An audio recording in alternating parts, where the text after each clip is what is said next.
Hey guys, welcome back to the Banter Bets and BPL podcast. Another midweek slate of games. Another Monday night. The boys are going at it. It's a little weird betting on all these weekday games, but we're getting used to it. And Sandy actually dragged us to a positive week this week. Man's on fire. Back up from down to 150.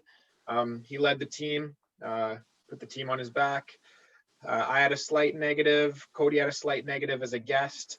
And then Coach Cam and Keegan were inches away from their new betting strategies paying off. But we're back here to talk about some good-looking, tasty Premier League games. Sandy, you're the big man on the pod this week. Let us know how did it go? How'd you pull it off? $20 week. Yeah, I mean, I kept it simple last week, boys. I didn't love the fixtures like I told you guys, so I stuck it to, I think I had 3 bets there. I think all the boys had me. I don't know if everyone did, but a couple of us jumped on Leicester. That was one of the easier bets of the year. I mean, we all saw how shattered Chelsea was and how much of a mess they were, and jumped on like a 2.5 to 1 line. And that was an easy win. And that was kind of my big profit. And then just cleaned up the guaranteed Burnley under, and gives me a solid week. That's all it takes. Yeah, one of the easiest bets of the year, betting Chelsea to lose. You love to hear it. Brother Keegs, you were speaking of that Chelsea-Leicester game. I think you needed a goal late there and that offside. And why don't you walk us through that one? A bit of a bad beat for you. Yeah, that was a pretty bad beat just because it cost me 2 bets. For one, I had the over, which was a miracle on itself that it made it to that point without already going over. There's tons of chances. And then I had the late goal as well, which I was pretty happy to find as a bet. And then it what was the goal disallowed by a couple millimeters, so that was a bit of a bad beat there. Yeah. And then a couple other close calls. I mean, I had Liverpool to win 1-0 and Liverpool to win and keep a clean sheet.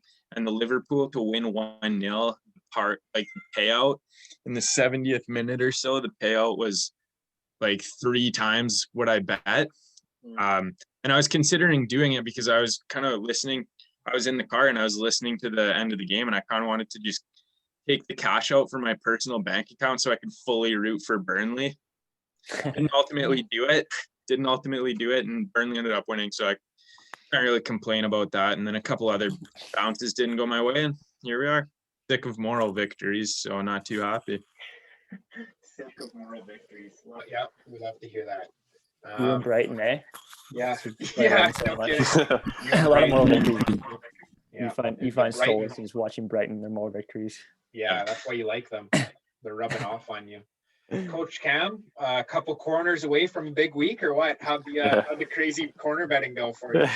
It was short-lived because one of the first games of the week was the West Ham game, and that was the only game that didn't reach the over 8 corner kicks. So it was short-lived, but I'm going to be going through a similar strategy. I think it was just an anomaly with the lack of corners. It's funny when I'm watching those games, there'd be a player that's near the touchline, and I'm like, kick it off, and the ball will go out just for a throw-in, or the guy will block it out for a throw-in or whatever. And I'm like, holy man, like, get some corners here. But yeah, I was pretty close to making some money on the corners and in the over total goals as well. I bet 1.5 for the majority of my bets, and they all hit. And then the only game I went 2.5 over was the Manchester City game, and that game ended up only being 2-0, and it probably could have been 7-0. So, I don't know, not the best batting wise, but I love to see City winning, keeping another clean sheet, and seeing Liverpool lose was also a bonus. So all in all, a decent week for myself personally. Batting wise, I just have to keep going on the training ground and finding new ways to win money. Yeah. We're going to keep putting in work. Yeah, that's what we're going to deliver you guys. We're going to deliver you guys. We got hardworking crew here. Like we said, Cam, he's still he's putting in the work. He's making sure that he's crossing the T's, dotting the I's to get back in the positive, like we know he can do. I I imagine it's just an absolute thrill if you're just teetering on the edge of the corner bet going over, and it's like 95th minute. Guys got the ball in the corner, and you're just sitting there watching TV. Like, oh, he's gonna punt out for a throw or a kick, or like he's gonna Take foul it him. off What's of gonna him. go on here? Like, just an absolute rush. I bet that is. Yeah. Oh yeah. And then of course, he's going to appeal for it, and they're not going to give it to him because they never give the guy in the corner with the ball in the corner. They never actually give him the corner. Yeah. I catch myself in games now saying like some of the worst 1v1 attacking players receive the ball, and I'm like, just take him on 1v1 because I know he's gonna get tackled for a corner. Kufal has the ball on the right back. I'm like, just take him on. Just put me a Stick it in corner. his shins, Kufal. Come on. Yeah, come on. All right. What do you cut inside for? Just take it wide. Yeah, jeez. All righty, boys. Yeah, like I said, we got some fun games this week, and I think we're going to start off with the banter, going through some of these games. We got Crystal Palace, West Ham, London Derby, so that could spice things up in an otherwise maybe not as exciting fixture. Keegan, did you still think we'd have both Roy Hodgson and David Moyes coaching in the Prem? Is that a surprise? And which one's the better Premier League manager? I don't know. With a tough question like that. Yeah, put me on the spot there. I don't know. I guess probably would have to go with David Moyes just because, I mean, he's probably seen bigger lows at United, kind of being a flop, but he's also seen bigger highs when he was doing really well at Everton. So yeah, I'd have to go with David Moyes there. But just two proper Premier League managers that you like to see kicking around. English managers or British managers. Yeah, absolutely. Yeah, exactly. No overseas philosophies coming in and taking jobs away from hardworking British people. Yeah, that's why. Yeah, they're the two guys that are leading the Brexit maneuver. Yeah, the Brexit poster boys. Yeah, that's a better way to say that. Coach Cam, Keegan spoke of some of their lows. What's a bigger low? Finishing, what did Man United finish? 7th in the Premier League the year after winning the title, or losing in the Euros to Iceland, as Roy Hodgson did? Which is a bigger low? Crashing out of the Euros, not just losing to them, but being eliminated by Iceland. I think being eliminated by Iceland is a bigger low, in my opinion, in my personal opinion. Boys, let's not take away from Iceland that year. That was you're right, but that was a magical run. Yeah, I think it's just a bigger low because of the surprising factor. Like, I personally did not really know any Icelandish players except, I guess, Sigurdsson at the time, and I personally thought that they were going to be Gudmundsson. Yeah, no Gudmundsson, no Finn Bogasons, and I thought the team was just going to be tragic, and so I think that's why it's a bigger disappointment or a bigger loss. Yeah, every international window, I look at Iceland as underdogs and bet on them ever since that, and they always lose. So exactly. I'm just waiting for the next one from Iceland, but it's not coming. Here's a team you love to cheer for, though. Yeah, the pluckiest of underdogs. Yeah, absolutely. Yeah, I don't know. Sandy, what do you think about this one? West Ham might be legit. We keep waiting for them to slip up in games that they're favored, but they keep grinding out results. Do you think they do it again here? Yeah, I'm kind of waiting for West Ham to slip up, but what I'm not holding my breath on is Palace getting a result. So I'll probably just ride with West Ham and go from there. Yeah. Fair enough. Yeah, I like it. What do you got? Keegan, Cam, what do you guys think? Antonio scores again? 3 games in a row? I wouldn't bet against it. Or would that be too greedy of me to ask? I don't know. I think it's fair to say that if you're in form, you're in form. And he's been back for 2 games and he scored 2 goals. So you got to ride him. Yeah. All right. West Ham was linked with Edin Dzeko today. Love to see him back in the Prem. Oh God. That's just one of those classic January links. Dzeko to a mid-table Premier League team. Apparently, he's out of favor. Striker cover. Yeah, I'm sure he'd be a smashing success in the Premier League if he's out of favor, Romer. Yeah, I can't think of a more classic January link. You see it every year. Just someone you can bring on the 80th minute and maybe snag you a few points late in the season. Didn't they bring in Sebastian Haller last January transfer window, or was it over the summer? January. It was a summer signing, I think. It was? Okay. Yeah, because it was the year after Frankfurt made the Europa League semis, and then he went in the summer along with Jovic to Real Madrid, and Nice. safe to say both those moves didn't work out for either party. Honestly.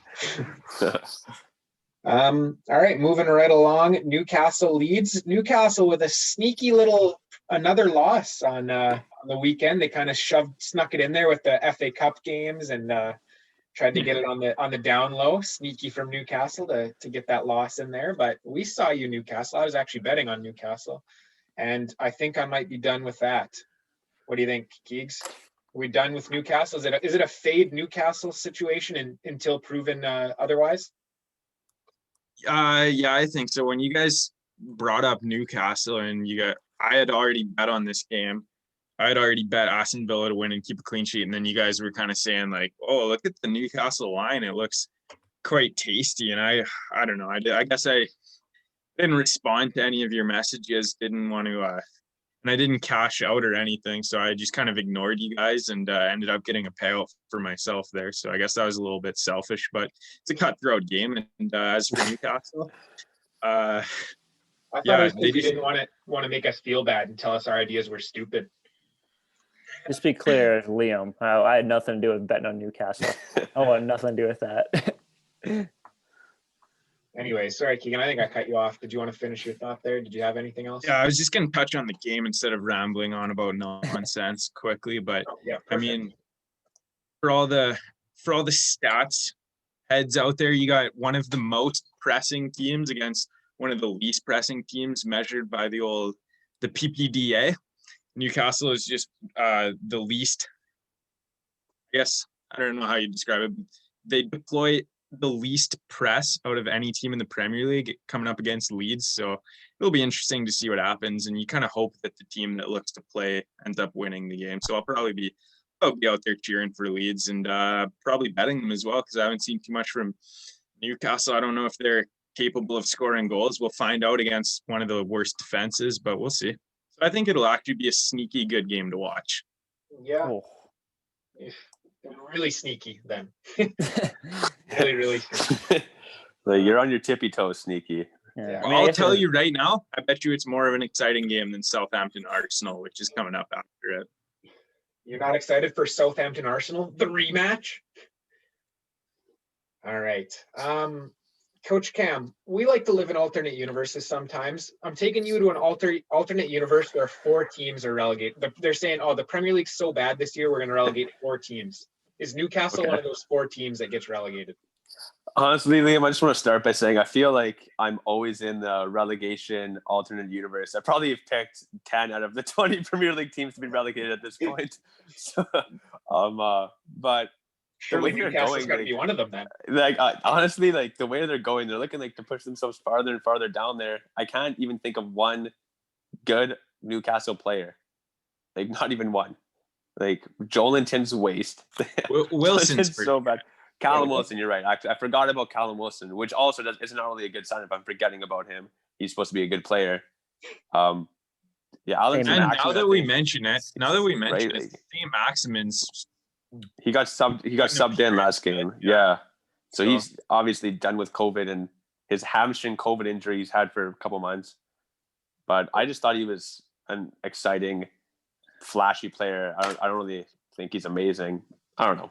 I don't think Newcastle has really that much going for them. So I'd probably say I think that they're definitely pushing themselves toward relegation.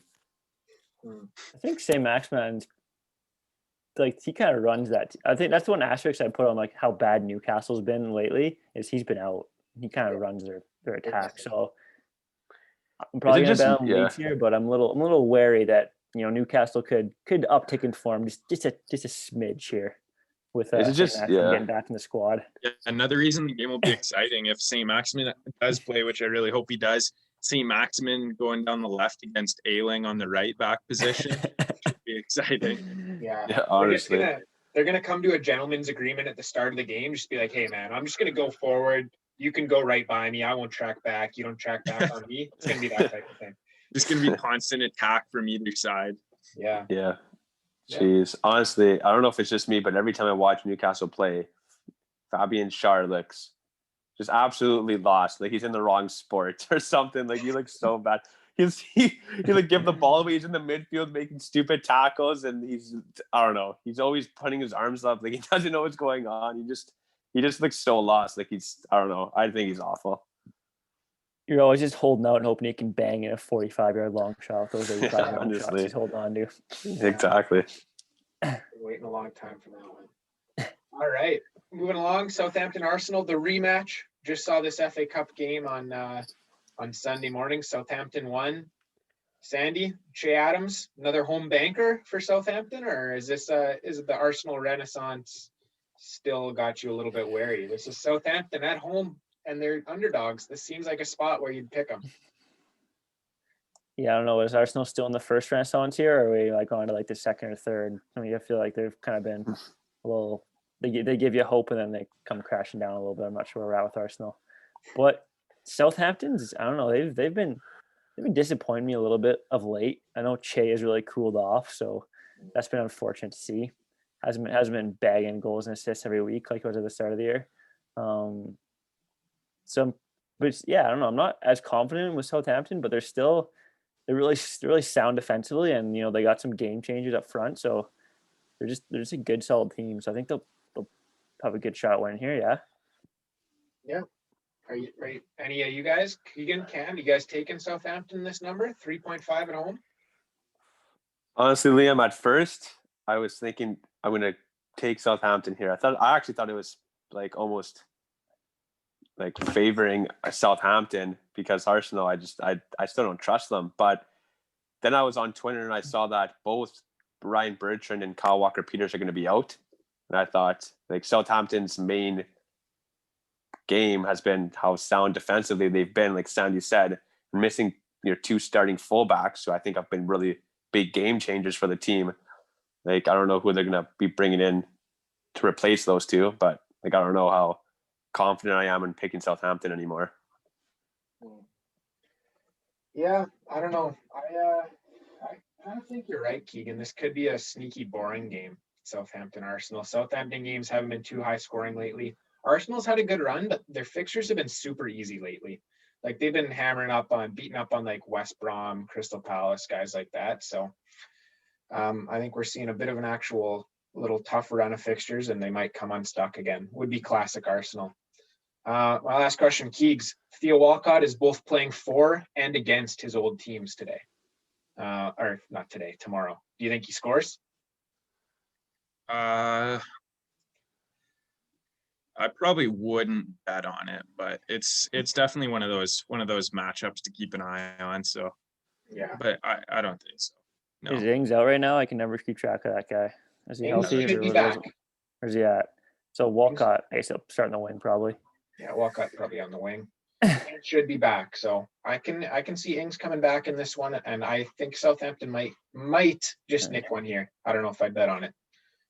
It seems like a bit of a disrespectful line. I guess maybe the fullback thing, but just on the balance of play this year, you gotta say Southampton is just a better team than Arsenal, and they're at home. I mean, that's what I thought as well. An old Keegan would have bet on Southampton without really thinking about it, but according to the expected goals model, which you guys are probably gonna get sick of me saying, but Southampton have been very outperforming it quite a bit. So that just means they're clinical because they got Danny Ings. I mean, yeah, that's one of the main flaws is that it doesn't account for players like Danny Ings versus players like Firmino who seem to miss every chance. But I mean, I don't know. So I'm actually James Ward-Prowse banging in free kicks. Arsenal. Yeah. Yeah. I'm just not really a fan of betting on big teams these days. They're wildly inconsistent. You never know what the fuck's gonna happen. I like sticking to the mid-tier teams, betting against bad teams. The philosophy. Simple formula. Speaking of betting against bad teams, West Brom, Man City. We'll start with the good team here. I'm gonna ask each of you a question. How many trophies does Manchester City lift this year? 4, 2, or 4, 3, 2, 1, or 0? Coach Cam, Man City fan, start us off. 4, 3, 2, 1, or 0. I really believe that they're gonna lift 3 trophies this year. They're going to lift 3 trophies. Can you name them for us? I will. The Premier League title is one. The FA Cup is another one.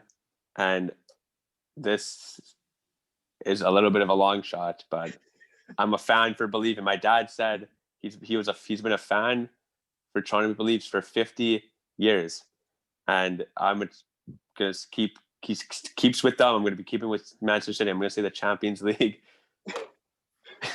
Wow. But you didn't say the League Cup that they're in the final of right now. Yeah. I was gonna say. Well, I was gonna say 4 trophies, but I didn't want to be, I don't know, Greedy. too Yeah, that'd optimistic. been too So I'll much. say 3. So I'm gonna say 3. All right. They can't focus on all 4, and they're probably gonna just. Exactly. They're not gonna roster a strong team in the League Cup final. And who do they play in the League games. Cup final? Who do they play? Tottenham, right? Yeah. So I don't know. Like I can see them not winning that game. Yeah, fair enough. Definitely could see him not beating them. Yeah. All right. That is, I gotta say, Cam, that was not an answer I expected. 3 trophies, but not the League Cup, which they're in the final of. That was keeping me Okay, on well my I can toes, go. buddy. I can go 4 trophies if that's No, what we're viewers gonna want to keep hear. it like that. You're keeping me on Okay, my perfect. toes. I like Thank it. you. I feel like you couldn't find a betting line of that, but if you could, Yeah. I bet you get some tremendous odds. Of them to win 3 trophies and neither of those 3 to be the League Cup, that would be some good odds. Someone's got to find that for us. Keegan, Maybe 4, you could 3, 2, 1, 0 trophies. Man City, go. Maybe you could parlay. Maybe you could No, go ahead. parlay City to win those other 3 individually, and then Spurs to win the League Cup. That's true. Yeah. You look into that. I'll make that bet if you guys want to know. I'll send you guys the numbers. Gotta do some research. You probably actually could make that bet. Oh yeah. Yeah, I'm going 2. I'm going 2 because I mean, I see them in a chance to win the Premier League. Probably going to win the League Cup. Chance to win the FA Cup. Probably not going to win the Champions League because they don't typically do that. Although this would be the season that they shouldn't even be in it. And they just an extra fuck you to everyone around the world. They win it this year when they shouldn't be in it. Yeah. So I wouldn't be surprised if they did that, but I think they're in with a shot at 3 of them, not including the Champions League. So they're not perfect. So I'll go with 2. I think would be the most probable. I think that's a good answer. Yeah. Sandy, what do you got? Yeah, I'd probably go 1. Just the League Cup. Just the League Cup. I like that. I'm banking on an underdog this year. I'm hoping for some drama in the Prem and an unusual customer to come through here. Yeah. Me too. I'm banking on an old friend, an old customer to come back. Yeah, I think the most likely is 2 trophies. So I would probably go 2 as well. Keegan, I like that answer. Like you said, I think they'll win the League Cup and then they'll win one of the other 3. So there you go. What? I don't know. We can do that. Okay. Can I just change my answer to they're going to win 3 trophies? Any 3? They consider just going to win them. Well, yeah, if you want. I mean, I'm not going to write these down. And that was your original answer. Your original answer was 3, and then Liam asked which. Yeah, that is fair. Okay, well, I'm going to stick with my original answer. I still don't think they're going to win the League Cup. I want to just put that out there. But if they happen to win the League Cup, then I'm probably going to have to drop the Champions League. I'll bet you right now, even money on it, that Man City will win the League Cup. You think so? With an informed Gareth Bale and Tanguy and Ndombele? You see the goals he scored? The game's in like 4 months from now. I didn't see the goals. I was actually I tuned into that game a little bit because I saw that Spurs were losing, and I was hoping Akinfenwa would be playing. I had to go to work. I was about to say that'd be nice to see an Akinfenwa win and speech after, but he didn't play. He came on at the end. He came on at the end. I didn't watch. At that point, I wasn't watching the game. I was getting ready, but I saw a guy that looked like 2 people put together on the field. Oh, you love to see it. All right. I don't know. Shouldn't waste too much time talking about West Brom. Always a little bit boring. Although last time they played, Cam, it was odds similar to this, and West Brom sneaked out a draw. Could they pull the wool over your eyes again? I really hope no. That goal they scored was Oh my gosh, it was so frustrating to see that ball roll in the net. Jesus, I really hope it's a no. I actually think that it's almost like the first time you play West Brom, like Liverpool, City. It's almost like, oh, here's like our secret weapon that we're going to be doing. Here's our how we're going to set up tactically, and it's a little bit not secret, but could catch you by surprise. I think that Pep's going to prepare his squad a little more. I don't know, a little better, more appropriately, and they're going to find ways to put the balls in the net. So, yeah, I think they might bust out this game. Sandy, what do you got? Yeah, I see a Guardiola called Big Sam a genius, I think, today. Yeah, well, fair enough. They're two very different thinking geniuses, I think. Yeah, one of them is yeah. I think all that needs to be said about this matchup is that Man City have the highest expected goals in the league. West Brom have the lowest expected goals in the league. West Brom have the highest expected goals against in the league. Man City have the lowest expected goals against in the league. So that's all you really need to know about the game that you'll be watching. What's the over, you think, then, Keegs? What are you betting? What are you thinking? The only way I'm betting is Man City to win and keep a clean sheet, which they typically do, and it's almost even money. So that's where I'm going. Perfect. Did you take a look at like the Man City by like -2 to win by 3 or more? I really don't like betting those. I mean, it's just I just don't think that, like, every time you bet those, then it's just Man City 1-0 or something. I don't want to get greedy. Those are just greedy bets. So yeah, you're right. We shouldn't be getting greedy. I regret even bringing it up. All right.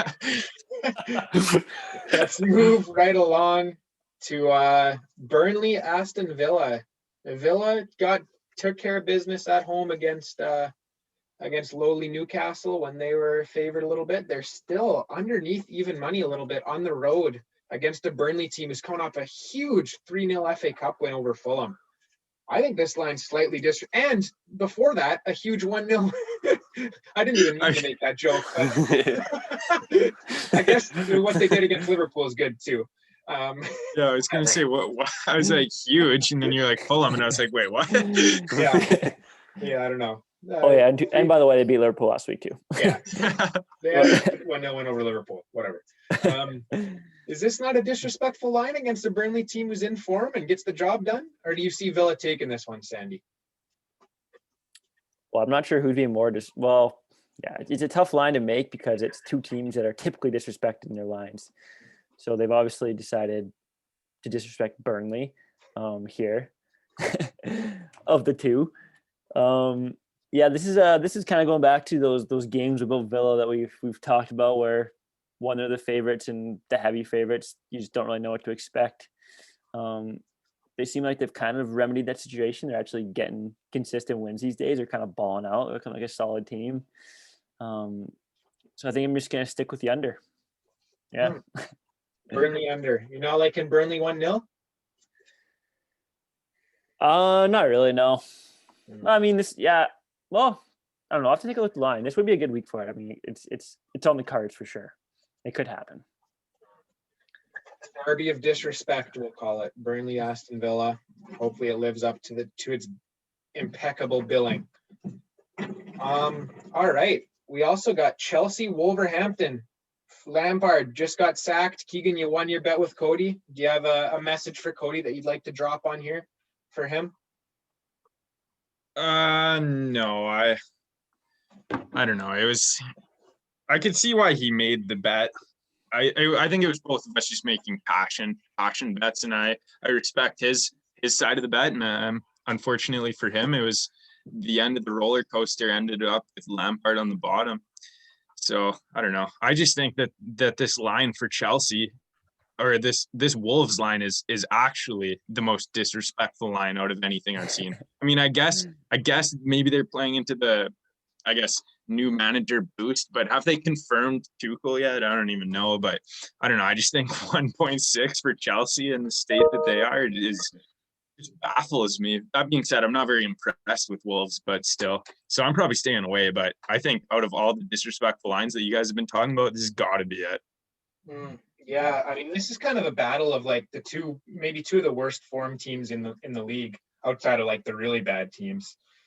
Cam, who's in worse form, Chelsea or Wolves? And who are you going to be? Which side are you on here? Oh gosh, I'm gonna have to say I think the team in worst form's frick. That's a tough question. I'm gonna say Chelsea, but that being said, I'm only team Chelsea only because for this game particularly, not in general, to make that clear to my viewers, only because they finally sacked Frank. So I think that's a step in the right direction. I think I mentioned it last game or last podcast that if they lost to Leicester, they're sacking Frank, and then he's sacked, which is awesome. So, yeah,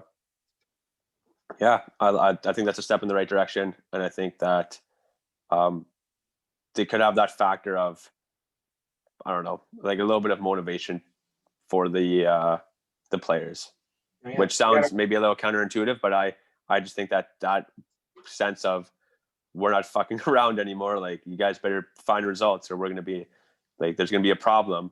Is what some of the players needed. Maybe some of the foreign players.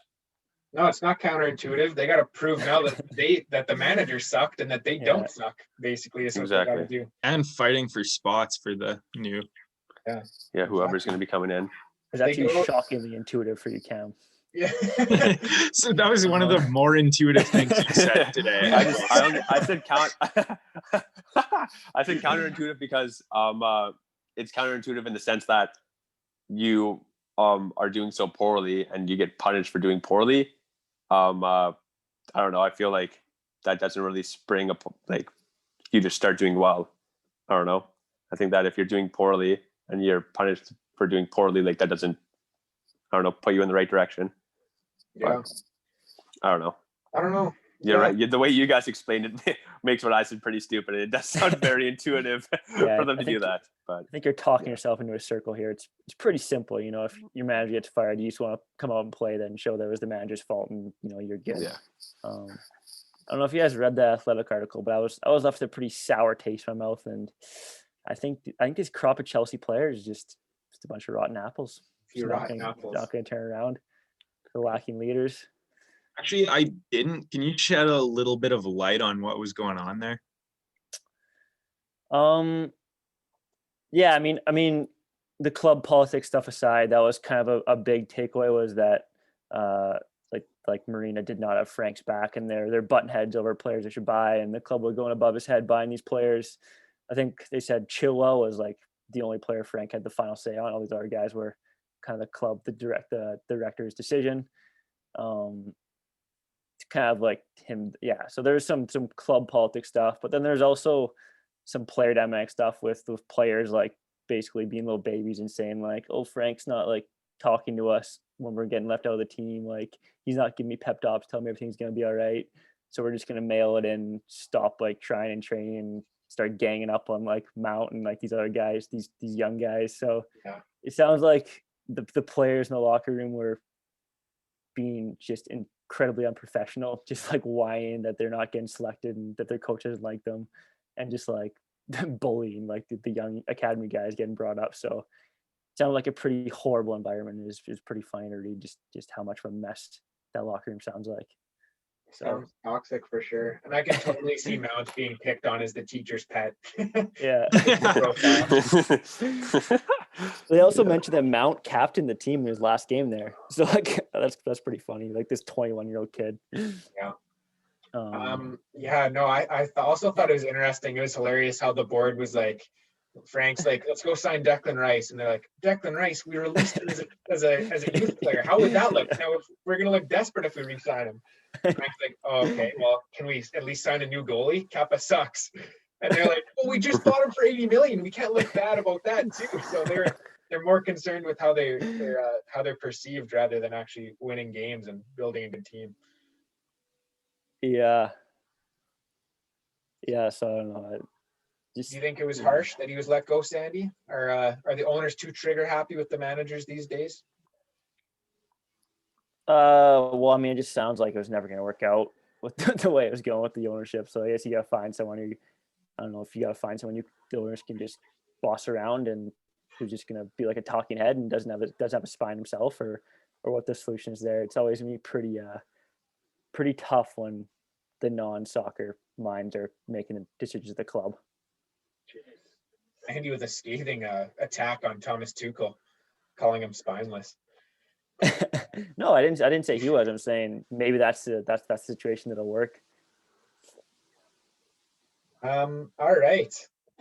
That's yeah, I guess. I just have one thing to say about that. I just kind of find it like convenient, like a little bit of an excuse. I didn't read the article, but just the way that you're saying, like just a little bit of an excuse that from Lampard, just a little bit where it's like you get all these signings that everyone's excited about, and then when it starts to go wrong, you're like, well, they weren't really the ones that I wanted. Yeah, I didn't even want them anyway. Yeah. What do you expect me to do with this? Yeah, I agree, Keegan. That is a very, very good point. Couldn't figure out how to actually use them. So yeah, I didn't want them. All right. Yeah, we'll see how Tuchel does as the next one to drink from that poisoned chalice that is the Chelsea job. All right, moving along. We got Brighton at home to Fulham. I can't remember the last time I saw Brighton with this good of odds. Keegan, is Fulham that bad? I kind of on Fulham a little bit. Or Yeah, surely Brighton cannot be trusted at this price. Defend your boy. I think this is the prime contender for what we'd label a midweek frisk-off. A midweek frisk-off at the Amex.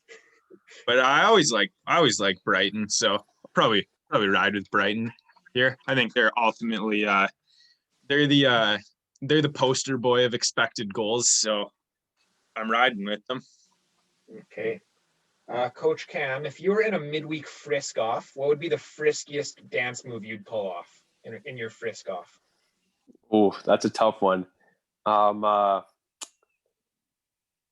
trying to think here. I actually, honestly, I've always liked the. Oh, that is a tough one. I was trying to think of. I don't know. I've always liked the shopping cart. I feel like that's just a frisky one. Because there's so many different variations you can do. You can grab something, you can check the label. Maybe it's expired, you put it back, you don't want it. You go around. Maybe you throw your buddy in the cart and you're pushing him because you guys are just having fun at the supermarket. There's so many variations. I think that's the friskiest. It's the shopping cart. Very frisky, very nice. Just a frisky old grandma running around the shopping cart, running people over. Exactly. Yeah. All right. I love that. We need to find the frisk off in every Premier League game week.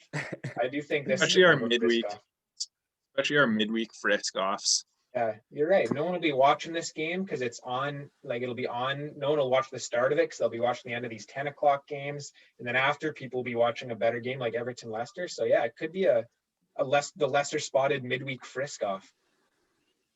All right. Everton Leicester. These are two teams that can't be trusted as favorites, usually. Leicester maybe a little bit more so, but they're favorites on the road. Can you trust them here, Sandy? Slight favorites, eh? I mean, I'm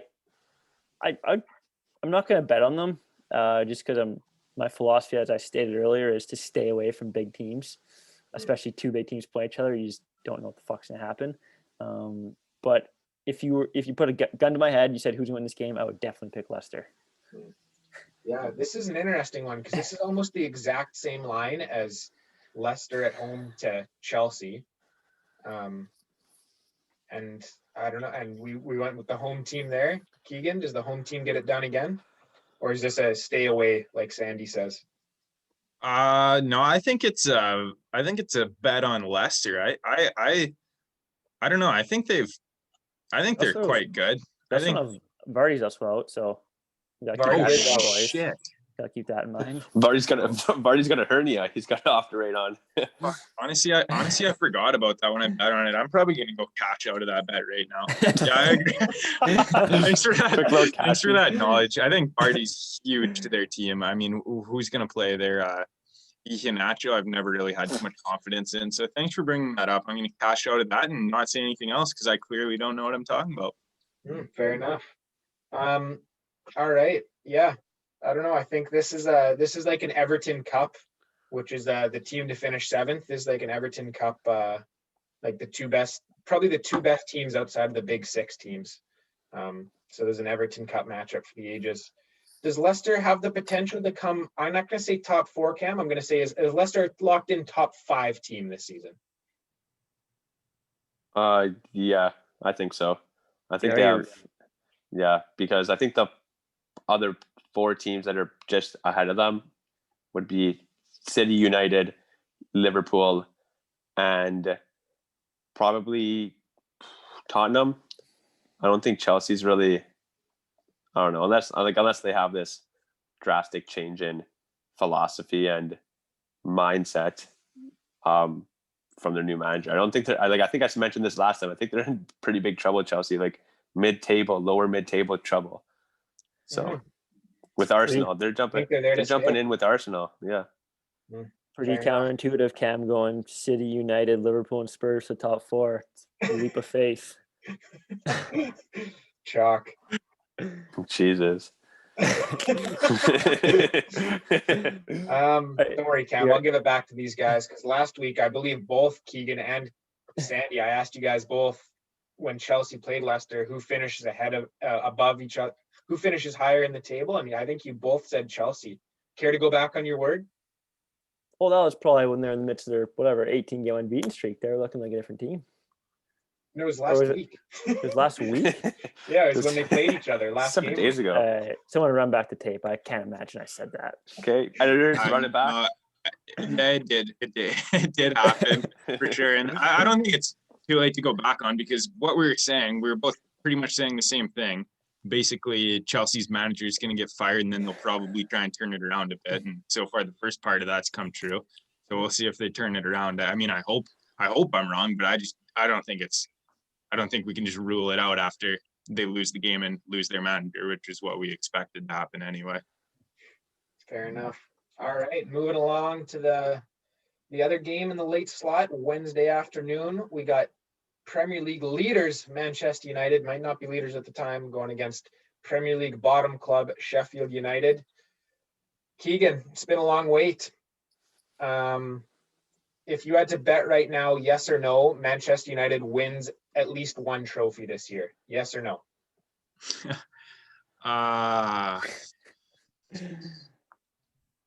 Yeah, I'd say they should. I mean, Europa League, they'll have a good shot at. Premier League, will be tough. Still not convinced. And then FA Cup, they just looked offensively really nice against Liverpool, and that's a big game. So, yeah, I'd say they could win one of those 3. Mm-hmm. Yeah, I don't know. Like you'd think they'd win one of the 3, but when I think about it, it's kind of like they haven't got over the hump in the cups. They always lose in semifinals, and Man City's going to be really tough to beat in the Premier League. So it would be really disappointing. I think the Europa League would be their highest chance of winning something, to be completely honest. Yeah, could be. Hopefully in a month's time we're a little more optimistic and United are still on a nice unbeaten run. But we'll see what happens. Coach Cam, we're talking Premier League Player of the Year. Is it as simple as if Man City wins the Prem, then it's De Bruyne? If Man United wins, it's Bruno? Or are there any other candidates? I think I don't think it's just that simple because I think the best player that's playing the Premier League right now would have to be Harry Kane. So, yeah, I don't think it's just that simple. I know last year Manchester City lost by 18 points to Liverpool, but Kevin De Bruyne won Player of the Season. So fair enough. I think there's more to it than just if you win.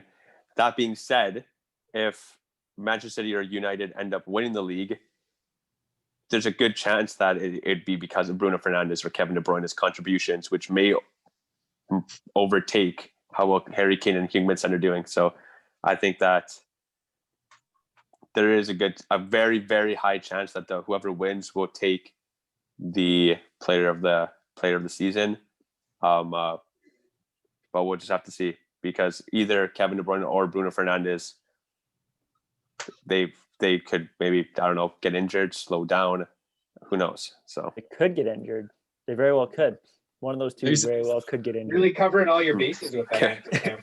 There's a headline. There's a headline for the podcast that'll get some clicks. A shocking opinion there from Cameron. Bruno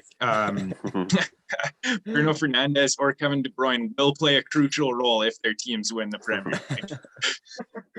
Yeah, no. I think so. If United Also, win is it, it Bruno will be player of the season. also isn't De Bruyne out for like a month right now? Yeah, that's true. I think it's a couple weeks. Andy, what do you think? Is this 4 to a changing 6? of the guard? Is this is two Bruno weeks. Is Bruno He's out now. Fernandes now officially the best player in the Premier League, taking over from Kevin De Bruyne? Oh no, let's not go there yet, boys. I mean, Not ready You to gotta hand the torch. you got to over win a yet. Premier League before you can make that claim. I think got to put your team on your back. I don't know. I'm still partial to De Bruyne just because I don't want to give you Man United fanboys that fuel. So I'm not going to admit that Fernandes is the best player in the league, but he's definitely sneaking up there. He's definitely making ground fast. He's like Usain Bolt in the second 50 meters of the 100 meter here. He's just he's not quite in the lead yet, but he's cruising ahead. Mm-hmm. All right. I don't know what happened to Keegan there. I think he left the pod. Hopefully he's coming back soon. But let's move it along. We got Tottenham-Liverpool, the pièce de résistance on Thursday. Only game. Last time these two played, it was billed as a game of the season, early season title decider. Safe to say things have not gone according to plan since then. Is that by Chris Pike or what? Was he telling? By the general media, yeah. It was by, exactly. Recency bias lords like Chris Pike. I may have gotten swept up in it as well. But at this stage of the season, it's definitely not looking like that. And I don't know. I can't believe how vulnerable Liverpool have looked. If you had to pick right now, Sandy, who finishes the season higher out of these two teams, Spurs or Liverpool?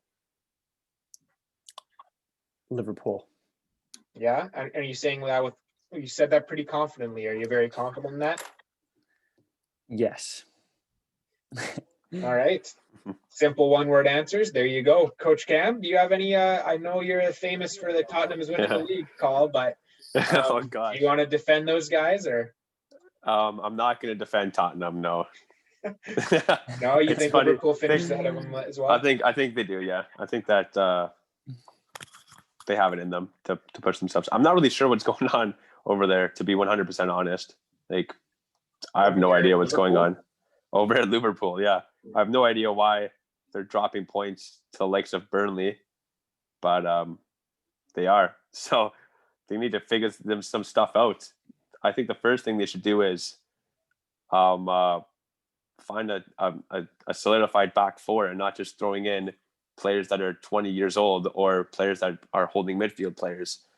That look awful. Henderson looks awful as a center back. I think we need to, I don't know, do something a little different and stick with it. It is pretty baffling that I haven't even really seen them linked with a center back in this January window. It's kind of funny that it seems like 2 years ago, Manchester City let Company walk, right? And they're like, okay, we didn't use him too much this season. He was like third or fourth string center back all year. Let him walk and whatever. Don't need to replace him. It'll be fine. What happens? Their two center backs get injured and they're without them. They're playing Fernandinho center back. They're scrapping together, like getting Garcia, like just not guys that are ready, right? And then Liverpool, they let Lovren walk. Yeah, same thing. Oh, Lovren's whatever. He's past it. We don't really use him. He's a fourth string center back. We'll be fine. And then they lose Gomez and Van Dijk and Matip, and they're forced to play midfielders in the back. And I don't know. It's just kind of crazy, the parallels between both seasons. Wouldn't you agree? Yeah, I never thought about that, but that's a brilliant comparison. You'd never go into the season thinking, oh, we just sold our fourth string center back. Like that's going to come back to bite us, right? But it's happened 2 seasons in a row.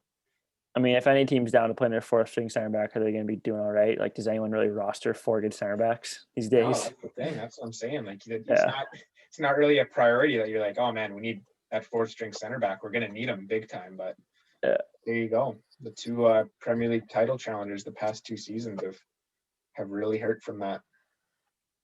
Is the blueprint out on Liverpool? How to stop them? Everyone seems to be shutting them down these days. I don't know what it is. I don't know what teams are doing, but have teams figured it out? What's I don't the know, secret? maybe. Coach Cam, from a tactical coach's lens, what do you think? What's Liverpool doing different? What do they need to start doing? I think that there's a little bit of truth in what Sandy's saying, because they're having trouble scoring and scoring goals, and I think it I honestly believe it has something to do with the past 2 seasons, how dominant Liverpool has been, and how they're the best 2 fullbacks in the world were Andrew Robertson and Trent Alexander-Arnold, and now I don't think I can say the same. I think that Alphonso Davies is pushing. I think that other fullbacks are starting to dominate just as much as they are, and I think that other teams are figuring out the overload of the winger forward or winger midfielder and fullback. Mm-hmm. So and now I think when teams are in forms like this, I think players like Mohamed Salah, who feast on that huge, success in the goal scoring department, is finding himself having trouble to score some of Sadio Mane. I think that it just makes them worse, because now they're saying, well, I need to score, and then they don't, and it's almost like a never-ending loop of, I want to score, I need to score, I need to produce this game, and then when they don't, it's almost like they go down that rabbit hole. So Gripping their stick a little too tight. Mm-hmm. Tying their shoes up a little too snug. I don't Exactly. know what the soccer. Kind of the way it goes a little bit, eh? Like a team comes along, redefines how everyone plays, and then has like a year or two of success. Everyone copies them, figures them out, and then it's tougher to stay on top of that pile. That's why the Premier League's best league in the world. It's really tough to stay on top of that mountain. Yeah, except for Big Sam. People have not stopped him. People have not figured out how to stop him from staying up. Even Big Sam might have figured out this year. Until this year. Even the genius. Until this year. Mm-hmm. And of course, we do know the last team to repeat as Man City, the last team to repeat as Premier League champions. But I don't know. I think it could be a while before we see another repeat. All righty, guys. I think it's time to get into our bets. Sandy, you're the leading man last week. Let's hear what you've got. Let's do it, boys. All right. Here's what I got this week. I've got West Ham straight up 10 for 23.75. Leeds straight up 10 for 18.50. The Burnley under, the best bet in soccer, 15. What is this? 15 for 29. And I go Wolves winner draw, 10 for 22. And then Man United doing to 0, 10 to 20. So I basically got 5 bets floating around, just even odds, and I'm gonna assume I win 3 or at least 3 of those and make money again. That's basically how it's gonna go, boys. I'll call my shot right now. There you go. Love it. No way I'm below 0. Burnley under is the hottest ticket in sports betting these days. So if you can find a Burnley under around even money, boys. Yeah, that is it. Those fly off the shelves quicker than Stretch Armstrong. Christmas time. More than TP in March. Exactly. Yeah. TP during lockdown. All right. As you guys are probably aware by now from listening, we don't have a guest on this pod. Just couldn't make it work on a busy Monday night. So we're gonna be going no guest this week, and Keegan's Wi-Fi is copped out, so we're balling on a budget here, but we're gonna make it work. I've got my picks next here, and I don't know. I'm gonna obviously stick with my double chance parlays. I've got 3 of them, and then I've got just another couple ones that I'm liking, and bigger odds. Hope they hit. So first one is draw or West Ham parlayed with draw or Arsenal. That $10 pays out $17.53. So hoping on that one. And then draw or Aston Villa parlayed with draw or Fulham. Taking a little bit of a leap of faith on Fulham there, but I think they can get her done. 10 pays out 21. And then we're moving on later in the week, and draw or Leicester at Everton. along with draw or Liverpool. So I'm liking those two teams just to not lose, Leicester and Liverpool. $10 to 19. So those are my three double chance parlays that have been treating me well. And then just I got Wolves straight up. I'm going to be betting against Chelsea until they prove me wrong. And hopefully those poisoned apples, as Sandy was talking about, keep their poison working a little bit longer. I've also got just a straight up draw in Tottenham-Liverpool. I like the number 3.6. I think this could be another boring draw. So I got $5 on that. And on that subject, fool me once, shame on you. Fool me twice, shame on me. Not getting tricked again. Liverpool, Tottenham, I am putting $5 on draw 0-0. And the payout for that one's 65. So we're hoping for a 0-0 there. I missed out on it on the Man United game. Not going to happen again. This has got 0-0 written all over it. All right, Coach Cam, what do you got? I'm hoping for some funky ones. Yes, you'll definitely see some funky ones. So I'm going with a little more. I usually bet 20. I'm going with $50. 10 bets, $5 each. Let's jump into it. So the first, I'm parlaying 3 teams: Chelsea to beat Wolves, Man United to beat Sheffield United, and Everton to beat Leicester. It's funny that Keegan was going to be betting Leicester, and then we found out that Jamie Vardy has a hernia. I think that Leicester's going to struggle a little bit to score. So that's why I'm betting Everton. I have 2-team parlay. The first is over 2.5 goals for the Newcastle Leeds game. And then also Man City to win by 2 or more goals against West Brom. That $5 pays out 16. I have another 2-team parlay. I have both teams to score in the Liverpool Tottenham game. And also Man United to score a penalty. Because I just have a feeling, I think in the last 2 games, maybe 3, United have not have a penalty. I think it's just due. I just have that feeling that I'm going to turn on the TV and see Bruno Fernandes walking up to take a pen. I just have a feeling. That $5 pays out 30. Another 2-team parlay, Leeds and Arsenal, both to win. 5 pays 20. I have 3 player parlay goal scorers. I like my goal scorers. I have Bruno Fernandes, links with the penalty for United bet. I have Patrick Bamford. He hasn't scored in 3 games. And Wilfried Zaha, who is his first game back after injury. And I think he just has that kind of fiery personality that he's either going to do really well or he's going to do really poorly. So I'm going to go with the really well. I have a 3-team parlay with over 1.5 in cards given, team cards given. I have Burnley over 1.5, West Brom over 1.5, and Crystal Palace over 1.5. $5 pays out 35. I have a 2-team parlay. I have a late goal in the West Brom Man City game, a goal after the 78th minute, and then a late goal in the Southampton Arsenal game, a goal after the 74th minute.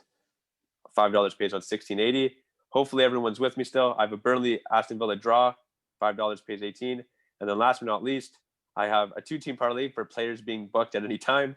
I have Mateo Kovacic because he's an idiot, and Granit Xhaka because he's a bigger idiot. So those 2 carded parlay. I like that one. Yes, you like it. $5 pays out 63. So if the idiots are idiots, like we all know they can be, I'll be winning money no matter what. So that's it. That's my 10 bets. Hopefully you guys kept track. But I'm really feeling confident about this week. I just have a feeling that I'm going to be winning some money. All right. That was a mouthful. But yeah, I especially like, and I should have caught this one. I like the Burnley Aston Villa draw at 3.6. I think that's got a really good chance of hitting. Yeah. All right. So this just in, breaking news on the pod from Keegan. I don't know if you guys saw the message of why his Wi-Fi got cut out, but he says, turns out mom put a Wi-Fi restriction on my laptop thinking it was Caitlin's, which is our sister. So the Wi-Fi doesn't work on his laptop after 10:30 p.m. I guess Caitlin's been staying up too late on her laptop. On Netflix. So. Sneaky from mom. Sorry, Liam. She hit Sorry, the wrong Liam. one. I just remembered I had one more bet because I was looking back right now. I totally forgot about this one. How can I forget about the 10-team parlay over 7 corners in every game? Over 7 corners in every game. I'm going with the corners again. I did over 8.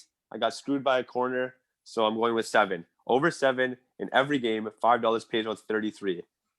Cam has been working the corners, and he's going to need the corners to work for this one. Oh, looks like Keegan's got the Wi-Fi ban lifted. He's back here just in time to read out his picks. Let's get him in here. Lovely. Brother Keegs hopefully logging on. We'll see. If not, then yeah. Brother Keegs, are you live? Are you with us? Oh, he's coming on. We're seeing his professional picture for Zoom. Okay, there we go. We got the restrictions off. Keegan, you're just in time to make your pick. Picked. Everyone already made their picks? Yep. Right on. Okay, I'll just bring it up 2 seconds, and then I'll just rip through it as fast as I can because I got a ice cream sandwich on the go that needs finishing. Oh, geez. That sounds good. I didn't dive too in depth on like the time, minutes, too many games to do that. So mostly just pick teams. Leeds gonna beat Newcastle. Arsenal over Southampton. Aston Villa over Burnley. Brighton over Fulham. Liverpool over Tottenham. Under in Southampton Arsenal. Man City to win and keep a clean sheet. Under in Chelsea Wolves. Over in Brighton Fulham. And Man United to win and both teams to score. $5 on all of those. And that's all I got. All right. Very nice. Very nice. Glad to see you got the confusion was cleared up with Mom and the Wi-Fi restrictions. So we're able to work through that one mid-podcast. Good to see. Ice cream sandwich looks delicious, by the way. And nice haircut too. So yeah, just a great night for you all around. Ice cream sandwich and a haircut. It came out pretty short, and people are saying I look too much like you, so that's a bit of an issue. Hopefully, it grows back soon. There you go. Yeah. Yeah. All right, Coach Cam. Anything final words? You gonna win some money this week or what? It's been a while. I was gonna say the only thing I can say is that honestly, I'm disappointed in myself. You can spend hours and hours and hours on the training ground, but if you don't produce, why are you here? So I need to produce this week. I think this is a real wake-up call for myself. If not, then I might have to fire my Frank Lampard. So so hopefully it's a positive week. There you go. Cam's gonna have to retire to get out of this pod because that guaranteed contract we handed him. Yeah. Can't get rid of him. Exactly. Anyway, any other podcast looking for podcasters? We're open to a trade. Like it's like an NBA contract, like a Westbrook contract that can't be traded. You're trying to move it, but I'm just kidding, Cam. We'll have to buy him out. Well, we're not quite financially flexible enough to do that yet. We don't even have stable Wi-Fi, let alone enough money to buy me out. So if we want to buy him out, we have to pay out the negative he's in right now, and we can't be dipping in our pocket that deep. Sandy, what do you got? Any last words? Nope. Trying to stay hot here. Trying to stay hot. As are closing all that of ground. Us. All right, guys. I think that's going to do it for another week. Midweek edition, Banter Bets and BPL podcast. If you want to come on this pod, send me a message. We need some guests. So, yeah, I think we're going to have a special guest on Thursday. I'm hoping an old friend, an old legend of the podcast. So we'll leave that teaser out there for you guys. Yeah. Keep bringing those bets in. Keep making those bets. We're on the road to even money for the season. And stay safe out there and bet safer. Thanks for listening to Banter Bets and BPL.